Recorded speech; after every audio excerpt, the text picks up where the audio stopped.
weeks ago, we talked about the orchard and the brambles with Will, our orchard manager. So today we are here in the nursery at Colonial, and we are going to be talking about trees and shrubs.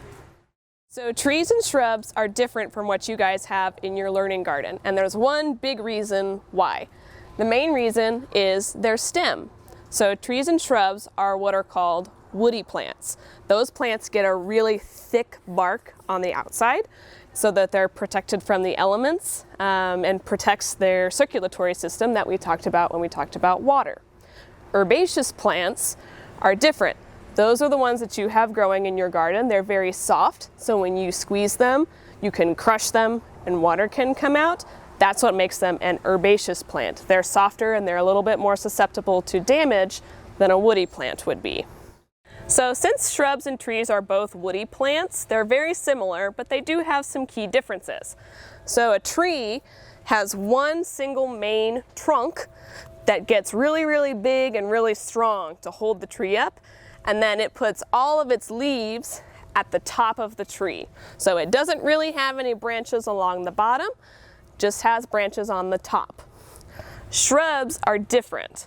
They focus more on getting bigger around than they do about getting tall. They want as much foliage or leaves as possible.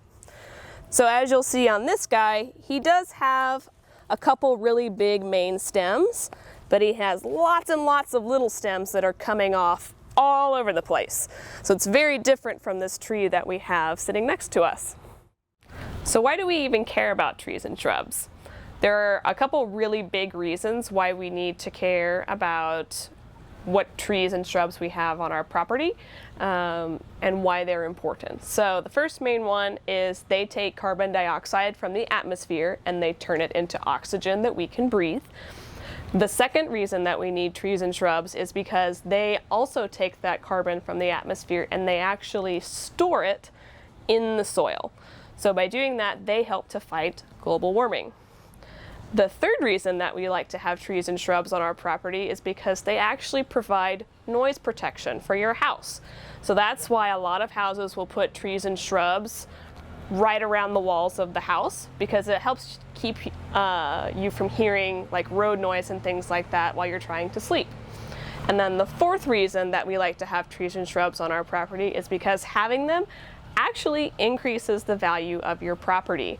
They provide beauty for your home, they help to accentuate different things that you have in your house, and they also provide shade so you can spend more time outside.